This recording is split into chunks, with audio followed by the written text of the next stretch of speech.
உனக்கு எவ்வளவு பணம் வேணாலும் தரேன், வாங்கிட்டு போயிட்டே இரு. இது நான் பிறந்த ஊரு. நான் யாருக்காகவும் இந்த ஊரை விட்டு போக மாட்டேன். ஏண்டா அறிவில்லை உனக்கு? அவர் எவ்வளவு பொறுமையா சொல்லிட்டு இருக்காரு. சரின்னு கேட்டுட்டு போறதை விட்டு எழுத்து பேசிட்டு இருக்க. என்ன வாங்கினதெல்லாம் மறந்து போச்சா? இங்க பாரு தம்பி, என் பொண்ணு ரேணுகா கண்ணில் படாம இருக்கிறதுக்கு 2 வழி இருக்கு. ஒண்ணு, நீயா எங்கேயாவது போயிரு, இல்ல நானா எங்கேயாவது அனுப்பி வச்சிருவேன். முதல்ல சொன்னதுல ஒரு சுதந்திரம் இருக்கு. போற இடம் பிடிக்கலன்னா வேற இடத்துக்கு போகலாம். அதுவும் பிடிக்கலன்னு வையே, அது மாதிரி 1000 இடத்துக்கு போகலாம். ஆனா நாங்களாம் அனுப்பி வச்சேன்னு வையே, அது ஒரே இடம்தான். அங்க இருந்து நீ எங்கேயும் போக முடியாது. அதுவே நிரந்தரமாயிரும். தண்டபாணி சார். ம் ம்.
சார் கொண்டு வந்துட்டேன் சார்.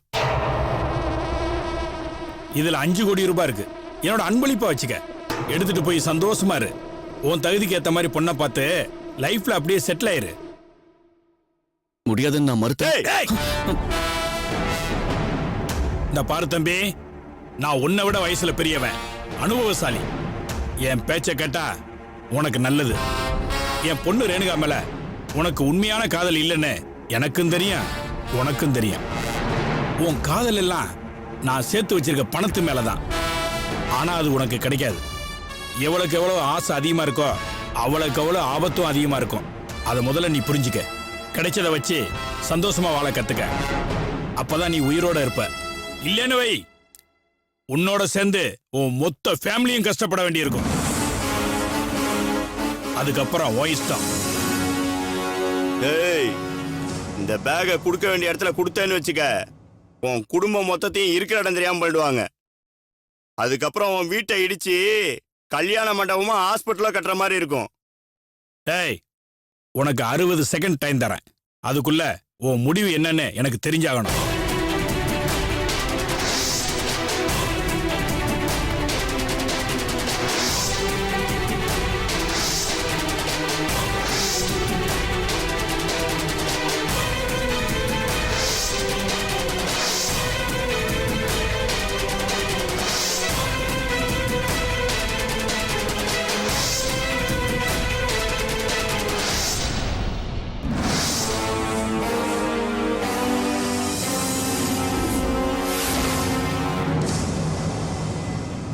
என்ன தம்பி, உனக்கு கொடுத்த 60 செகண்ட் முடிஞ்சு போச்சு. என்ன முடிவு பண்ணிருக்க? மௌனம் சம்மதத்துக்கு அறிகுறி சார். காதலுக்காக உயிரை விடுறதை விட காசை வாங்கிட்டு உயிர் பொழைச்சு போறது புத்திசாலித்தனம்னு நம்ம விஜய்க்கு தெரியாதா சார்? அப்ப இந்த பத்திரத்துல கையெழுத்து போட்டு பணத்தை வாங்கிட்டு போக சொல்லு. அது ஒண்ணும் இல்ல தம்பி, இது சாதாரண விடுதலை பத்திரம் தான். விஜய்ங்கிற உனக்கும் ரேணுகாவுக்கு இடையில எந்தவித ஒட்டு உறவோ காதலோ கன்றாவியோ எதுவும் இல்லைன்னு எழுதியிருக்கு, அவ்வளவுதான்.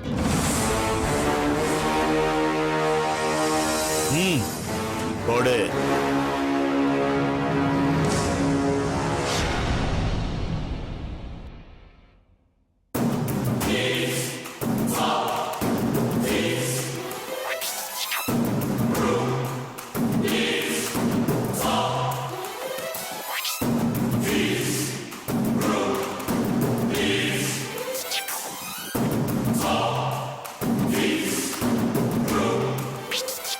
கையெழுத்து போட்டான்ல, பணத்தை எடுத்து கொடு.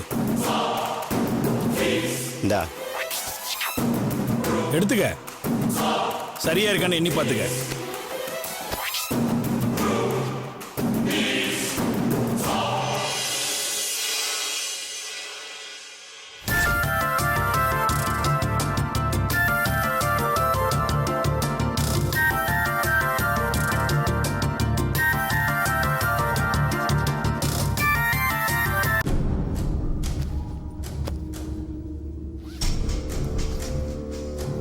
ஓகே சார், நான் இந்த பணத்தை எடுத்துக்கிறேன். நான் ரேணுகாவை மறந்துடுறேன். இனி எனக்கு அவளுக்கு எந்த சம்பந்தமும் இல்லை. நான் அவகிட்ட பேச மாட்டேன், அவளா வந்தாலும் பேச மாட்டேன். இந்த 5 கோடியை வச்சு நான் செட்டில் ஆயிடுறேன் சார். இனி ரேணுகா பேரை சொல்லி இந்த வீட்டு வாசப்படியை மிதிக்க மாட்டேன் சார். பார்த்து போங்க தம்பி. வேற ஏதாவது உதவி வேணாலும் கேளுங்க. இனிமே நம்ம ஃப்ரெண்ட் ஐட்டம்ல. சரி சார், வரேன் சார். வரேன்.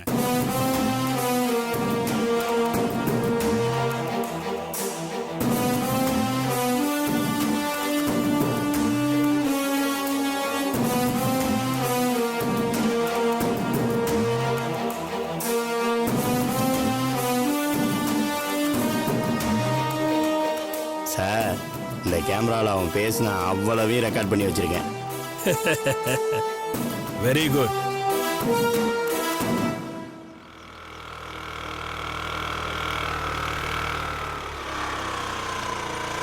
கதிரு, மாமா, என்ன கதிரு அவசரமா வர சொன்ன? ஏதாவது பிரச்சனையா? அதெல்லாம் ஒன்றும் இல்லை மாமா. அக்காக்கு இங்கே இருக்க பிடிக்கல. உங்கள் 2 பேர் விஷயத்தில் நான் தேவையில்லாமல் மூக்க நுழைக்கிறதான்னு நினைக்கிறாங்க. அதான் கிளம்பிட்டேன். போகிறதுக்கு முன்னாடி உங்ககிட்ட ஒரு வார்த்தை சொல்லிட்டு போகலான்னு தான் கூப்பிட்டேன். உங்கள் மேலே எந்த தப்பில்லைங்கிறதும், அக்கா தான் தேவையில்லாமல் உங்கள் விஷயத்தில் மூக்க நுழைக்கிறாங்கிறதும் எனக்கு நல்லாவே தெரியுது. இருந்தாலும் அவங்க என் அக்கா. அவங்கள பட்டுன்னு விட்டு கொடுக்க முடியல மாமா. அக்கா ஏதாச்சும் தப்பு பண்ணாலும் நீங்கள் தான் மாமா இப்போ போல விட்டு கொடுத்து போகணும். சரி, அதை விட அதெல்லாம் நீ மனசுல போட்டு குழப்பிட்டு இருக்காத என்ன? சரி, நீ கிளம்பு. அப்பப்ப வீட்டுக்கு வந்துட்டு போ. நீ எதுவும் மனசுல வச்சுக்காத என்ன? ம், சரி மாமா. சரி, நான் கிளம்புறேன்.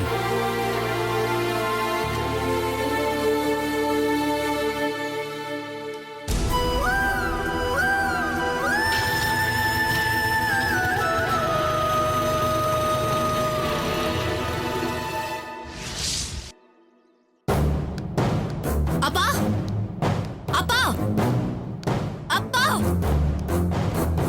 ஆமா ரேணுகா, இப்பதான் உனக்கு ஃபோன் பண்ணி வர சொல்லலாம்னு நினைச்சேன். அதுக்குள்ள நீயே வந்துட்ட. நான் வரது இருக்கட்டும், உங்க பிஏ விஜய கூட்டிட்டு வந்தாராமே, அவர் எங்க? முதல்ல அதை சொல்லுங்க. பாத்தியா கம்யூனிகேஷன் எவ்வளவு ஸ்பீடா இருக்குன்னு? நான் கேட்டதுக்கு முதல்ல பதில் சொல்லுங்கப்பா. சொல்றேம்மா. அதுக்கு முன்னாடி நான் கேட்கிற கேள்விக்கு நீ பதில் சொல்லு. உன்னை உயிருக்கு உயிரா லவ் பண்றேன்னு சொன்னானே அந்த விஜய், உனக்காக கையெல்லாம் அறுத்துக்கிட்டு சாக போனானே அந்த விஜய், நீ கட்டின புடவையோட வந்தா போதும் அப்படின்னு சொல்லி உன்னை கண்கலங்காம பாத்துக்கிறேன்னு சொன்னானே அந்த விஜய், தன்னோட காதல வெறும் 5 கோடி ரூபாய்க்கு வித்துட்டு போயிட்டானே அது தெரியுமா உனக்கு? என்ன உளறீங்க? உளறலம்மா, உண்மையத்தான் சொல்றேன். உனக்கு நம்பிக்கை இல்லைன்னா பிஏவை கேட்டுப்பாரு. ஆமா மேடம், அப்பா சொல்றது அவ்வளவும் உண்மைதான், நம்புங்க. என்ன வேலைக்கு ஓனா சாட்சியா? அப்பா, நீங்க என்னதான் பிளான் பண்ணாலும் என்னையும் விஜயும் எப்பவுமே பிரிக்க முடியாது. என்ன ரேணுகா, அவன் உன்னை வெட்டி விட்டுட்டு போயிட்டான்னு சொல்லிட்டு இருக்கிறேன், நீ என்னடா பிரிக்க முடியாது சொல்லிட்டு இருக்கிற? தண்டபாணி சார், ரேணுகாக்கு அதை ப்ளே பண்ணி காட்டு. Okay sir.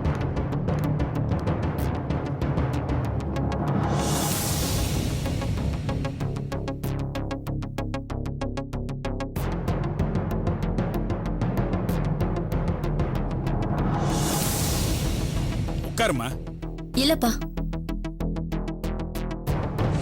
என் பொண்ணு ரேணுகா மேல உனக்கு உண்மையான காதல் இல்லைன்னு எனக்கும் தெரியும், உனக்கும் தெரியும். உன் காதல் எல்லாம் நான் சேர்த்து வச்சிருக்கிற பணத்து மேலதான். கிடைச்சதை வச்சு சந்தோஷமா வாழ கத்துக்க.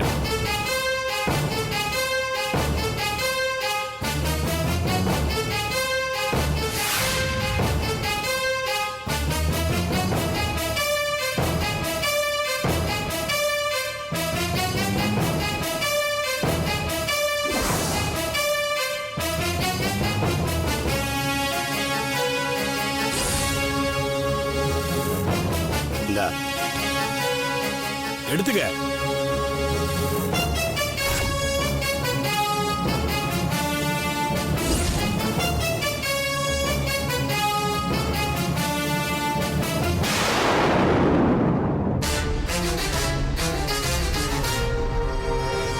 சரிங்க சார், நான் இந்த பணத்தை எடுத்துக்கிறேன்.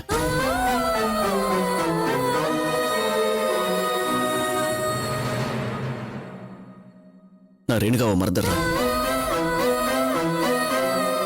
இனி எனக்கும் அவளுக்கும் எந்த விதமான சம்பந்தமும் இல்லை. நானா அவளை போய் பார்க்க மாட்டேன். அவளா வந்தாலும் நான் பேச மாட்டேன். பாத்தியா, இப்ப தெரிஞ்சதா அந்த விஜய் எப்படிப்பட்டவன்னு? தண்டபாணி, அவன் எழுதி கொடுத்துட்டு போன காதல் விடுதலை பத்திரத்தை என் பொண்ணுகிட்ட காட்டு. அதையும் பார்த்து சந்தோஷப்படட்டும்.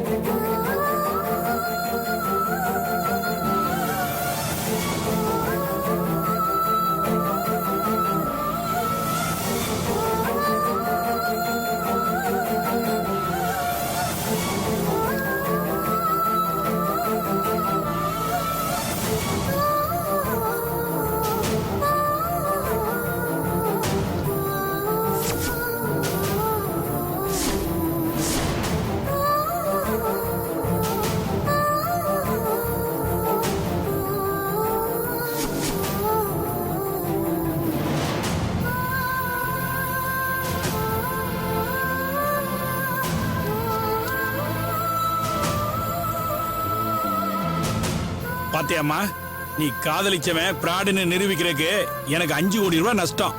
பரவாயில்ல, உன் வாழ்க்கையை காப்பாத்திட்டேன்னு நினைக்கும் போது 5 கோடி ரூபாய் எனக்கு ஒன்றும் பெரிய விஷயம் இல்லை. இனிமேலாவது புரிஞ்சு நடந்துக்க.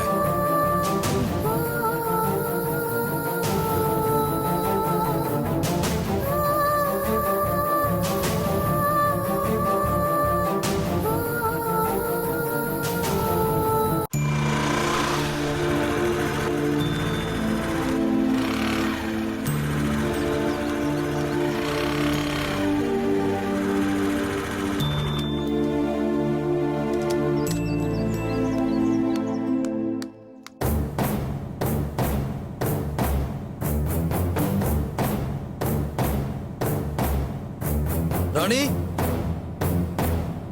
ராணி, என்னாச்சு உனக்கு? எதுக்கு எல்லாத்தையும் இப்படி தூக்கி போட்டு வச்சிருக்க? ஏய், ராணி, என்னாச்சு உனக்கு? காலையில என்கிட்ட கூட சொல்லாம எங்க போறீங்க அவ்வளவு சீக்கிரமா? புறப்படும் போது உனக்கு காணோம். ஆபீஸ் டைம் ஆச்சு, புறப்பட்டு போயிட்டேன். யாரோட ஆபீஸ்க்கு? யாரோட ஆபீஸ்க்குன்னு கேட்டேன்.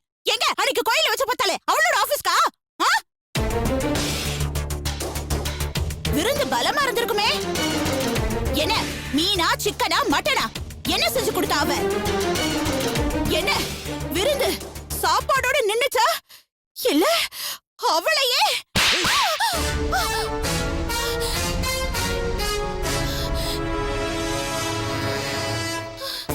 போனா போதுன்னு பார்த்தா ஓவரா பேசிட்டு இருக்க. கல்யாணம்னா இவ்வளவு நாள் ஆகுது. என்னைக்காவது ஒரு நாள் இப்படி சந்தேகப்பட்டு கேட்டிருப்பா? நான் சந்தேகப்படுற மாதிரி நடந்துகிட்டு தானே நீங்க சந்தேகப்பட முடியும். ஆனா நீங்க அப்படியா? எவ்வளவு பார்த்தாலும் ஈடு பல்லையில இழுத்துட்டு இருக்கீங்க. இதுக்கு மேல ஒரு வார்த்தை பேசுன கொன்னுடுவேன். கல்யாணம் இவ்வளவு நாள் எந்த பொண்ணு நான் ஏறு எடுத்து பார்த்ததில்ல. என் வாழ்க்கையில உன்னை தவிர எந்த பொண்ணுக்கு இடம் இல்ல. இத நம்புறதா இருந்தா என் கூட இரு, இல்ல போறதா இருந்தா போயிட்டாரு. ஆனா ஒண்ணு, ஒரு தடவை இந்த வீட்டு வாசப்படி தாண்டிட்ட, நீ தலைகளா நின்னால உன்னை உள்ள விட மாட்டேன்.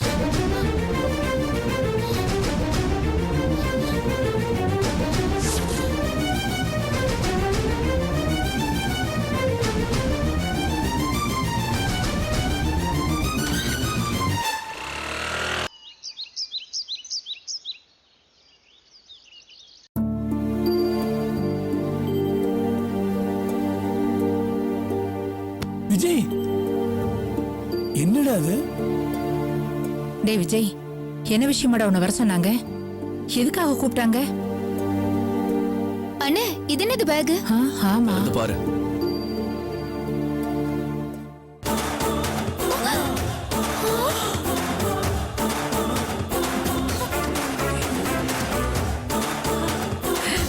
ஏதுடா இவ்வளவு பணம்? டேய், ரேணுகாவை கல்யாணம் பண்ணிக்க முடியாது, இனிமே பணமே கிடைக்காதுன்னு கொள்ளையடிக்க ஆரம்பிச்சியா?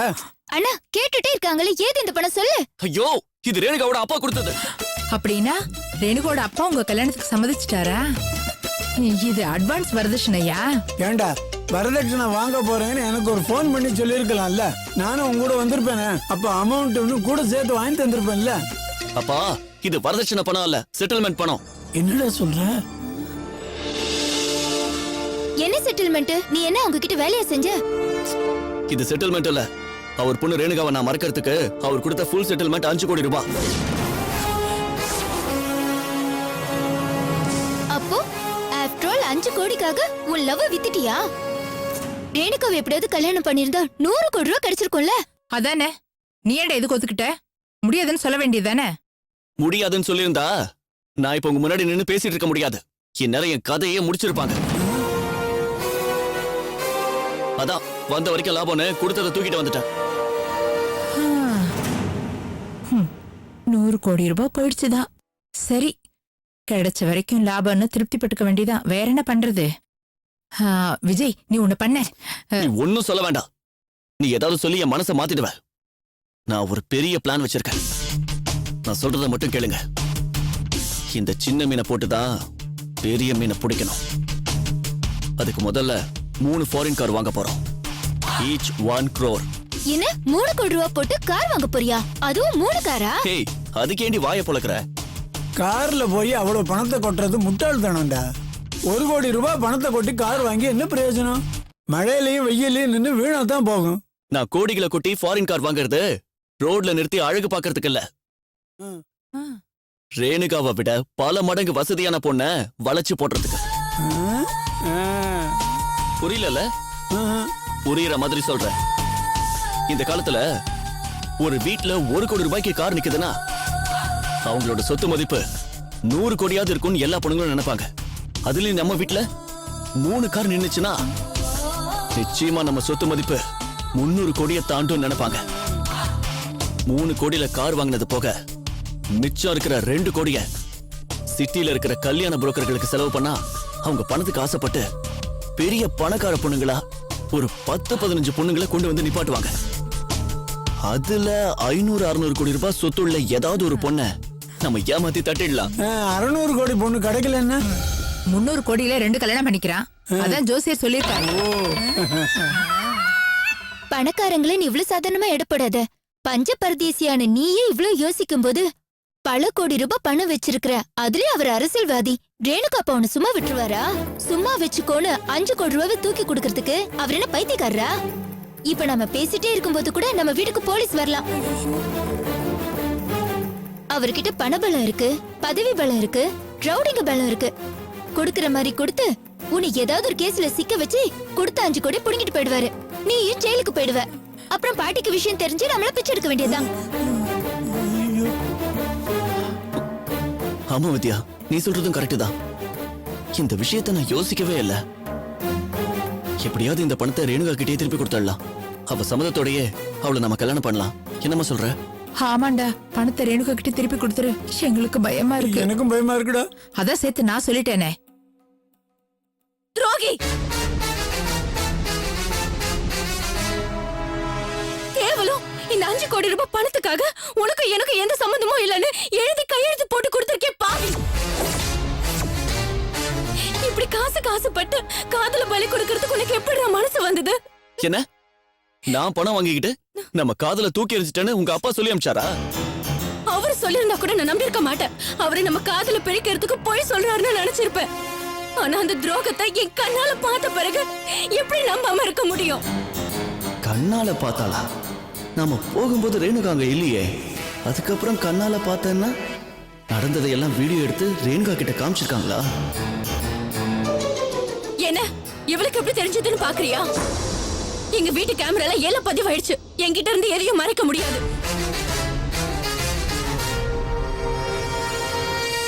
நான் எதுக்கு உங்ககிட்ட போய் சொல்லணும்? ஆஃப்டர் ஆல் இந்த பணத்துக்காக போய் சொல்றேன்னு நினைச்சியா? உன் அப்பா என்னை பத்தி அப்படி பேசுனதுல எனக்கு எந்த ஆச்சரியமோ வருத்தமோ இல்ல. ஏன்னா அவரை பொறுத்த வரைக்கும் பணம் தான் எல்லாம். அதுக்காக என்ன வேணாலும் பண்ணுவாரு. ஆனா எனக்கு பணம் பெருசு இல்ல ரேணுகா, நீதான் முக்கியம்.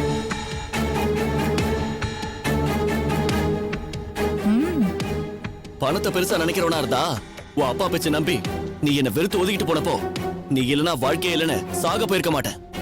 ரேணுகா இல்லனா பூமிகான்னு வேற பொண்ணை பார்த்து கல்யாணம் ஆகி செட்டில் ஆயிருப்பேன். அப்போ நான் வீடியோல பார்த்ததெல்லாம் பொய்ன்னு சொல்றியா